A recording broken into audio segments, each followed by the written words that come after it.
Depression doesn't choose the weak. It chooses those who see too much, feel too much, think too much. Itachi was a genius, and that's exactly what destroyed him. Today you're going to understand why high intelligence and deep suffering go hand in hand. Itachi Uchiha was 4 years old when he first witnessed war. Not in a book, not in a story, in real life. People dying right in front of him. And while other kids his age couldn't even process what was happening, he was already trying to make sense of it all. At 7, he was thinking like a Hokage. At 13, he wiped out his entire clan. And throughout his life, he carried a weight no one should ever carry alone. Why does someone so intelligent, so capable, so talented end up so alone, so empty, and so destroyed from the inside? In this video, you're going to understand the psychological cost Itachi paid, and he paid it dearly, for seeing reality without filters way too early. Itachi grew up in the middle of the Third Ninja War. He didn't choose that. Nobody chooses to be born into a war. But the problem wasn't just being there. The problem was understanding what was happening before he was ready for it. When you're exposed to trauma and death in childhood, your brain doesn't process it normally. You don't have the emotional infrastructure yet. You don't have psychological defenses. So what happens? You mature by force, too fast. And that maturation isn't healthy, it's survival. Itachi started questioning the meaning of life at 4 years old. He'd climb up a cliff alone and just stand there, looking down, thinking about jumping. Not necessarily because he wanted to die, but because he already saw no purpose. He was already existentially lost before he even knew what that meant. And here's where something important comes in. Highly intelligent people ask big questions way too early. Why do people die? Why is there war? What's the point of any of this? These are questions a 4-year-old mind shouldn't be asking, because even if you're smart enough to ask the question, you don't have the emotional maturity to handle the answer.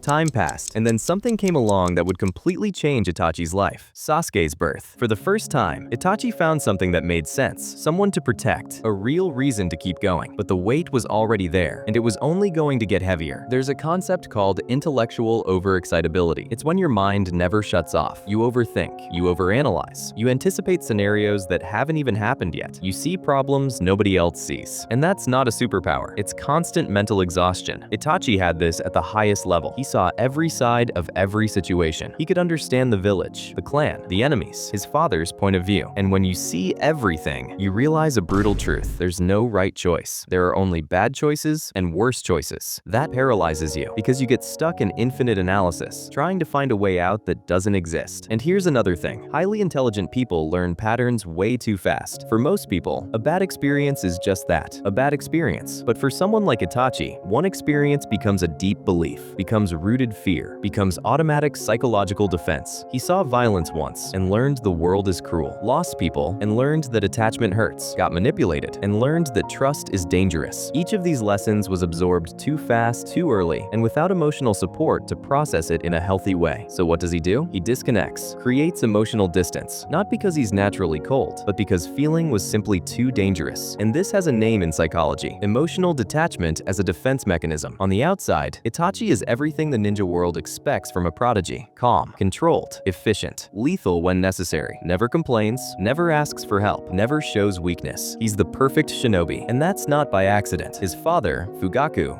valued performance, not vulnerability. Whenever Itachi was struggling, his father ignored the suffering and demanded results. The village needed a soldier, not a scared kid. The entire ninja system glorifies one thing: silent sacrifice. So Itachi becomes exactly that. He transforms himself into the perfect tool, the weapon that doesn't question orders, the genius who solves alone problems that should belong to an entire village. But inside, he's falling apart. He has nobody. Not really. Shisui was the only person who understood him, and when Shisui dies, Itachi loses the last real emotional connection he had. From that point on, he stops being a person. He becomes a mission. And when you reduce your existence to just that, to fulfilling objectives, protecting others, serving a greater purpose, you completely lose touch with who you actually are. There's an important psychological concept here. When you focus too much on external missions to escape internal pain, you're using work and duty as emotional anesthesia, and it works, until the point where you realize there's nothing left of you underneath it all. Itachi's deepest wound isn't that he killed his clan. It isn't that he was manipulated. It isn't even the loneliness. It's the impossibility of being right. He was put in a situation where any choice would make him guilty. If he didn't kill the clan, a civil war would destroy the village and kill thousands, including Sasuke. If he did kill them, he'd become a monster who murdered his own family. There was no clean way out. And for a mind like his, logical, analytical, always searching for meaning, that's pure psychological torture. Because no matter how much he thinks, no matter how many many angles he analyzes, the answer stays the same. There is no good answer. He chose the lesser evil, decided to carry the hatred, the guilt, the rejection alone, decided to become the villain so Sasuke could be the hero. He literally erased his own existence as a person and spent the rest of his life paying for a choice that should never have been his to make. After doing that, he had nowhere left to go. He couldn't be a brother anymore, couldn't be a son, couldn't be anyone's friend. He had to maintain the lie until the end. So he joins the Akatsuki, becomes an actual criminal, completely distances himself from everything that once meant something. He traumatizes Sasuke on purpose, uses Tsukuyomi on him to make his brother relive the massacre over and over, just to make sure Sasuke hated him enough. Because in his mind, Sasuke needed a villain to overcome, needed hatred as fuel. But what he didn't realize, or didn't want to realize, is that you don't build healthy strength on top of trauma. You build rage, vengeance, and an endless cycle of pain. So what does all of this mean? Itachi is the perfect portrait of something psychology has been trying to explain for decades: the link between high intelligence and depression. Studies show that people with an IQ above 130 are 182% more likely to develop mood disorders like depression. And it's no coincidence. When you're highly intelligent, you remove the filters that keep most people functioning. You don't accept simple answers. You can't ignore contradictions. You see the problems of the world with a clarity that hurts. This has a name: depressive realism. The idea that depressed people, paradoxically, see reality more accurately. They don't have optimism bias. They don't delude themselves with empty hopes. They see things as they are. And Itachi saw everything as it was. He saw that the ninja system was flawed, that peace was temporary, that his choices wouldn't truly save anyone, just delay the suffering. But here's the problem: clarity without hope becomes paralysis. Truth without personal purpose becomes despair. And that's exactly what happened to him. He had all the intelligence in the world, all the analytical ability, but he didn't have emotional support. He didn't have anyone to tell him, you don't have to carry this alone. He didn't have the psychological infrastructure to process the weight he was carrying. So he entered a cycle: excessive thinking, isolation, more thinking, more pain. And when you're in that cycle, intelligence doesn't save you. It pulls you deeper. Back to the opening question: why does someone so intelligent end up so destroyed? Because intelligence isn't protection. Intelligence is exposure. You see the problems before others do. You feel the weight of decisions more intensely. You question everything, including the meaning of your own existence. And if you don't have emotional support, if you don't have someone to help you process it, you get lost. Itachi was brilliant, but he was alone. And loneliness plus intelligence plus trauma is a destructive combination. He spent his entire life trying to protect others while completely forgetting to protect himself. And in the end, when he dies and is resurrected by Edo Tensei, we see for the first time Itachi without the mask. And you know what he says? That he was wrong, that he could have chosen differently, that he didn't need to put everything on his shoulders alone, but it was already too late. Itachi's story isn't about being a hero or a villain. It's about what happens when you mature too fast, carry too much weight, and see the truth too early. It's about the silent price of intelligence without emotional infrastructure. And it's a reminder: brilliance doesn't save you from pain. Sometimes it just makes you feel it more intensely.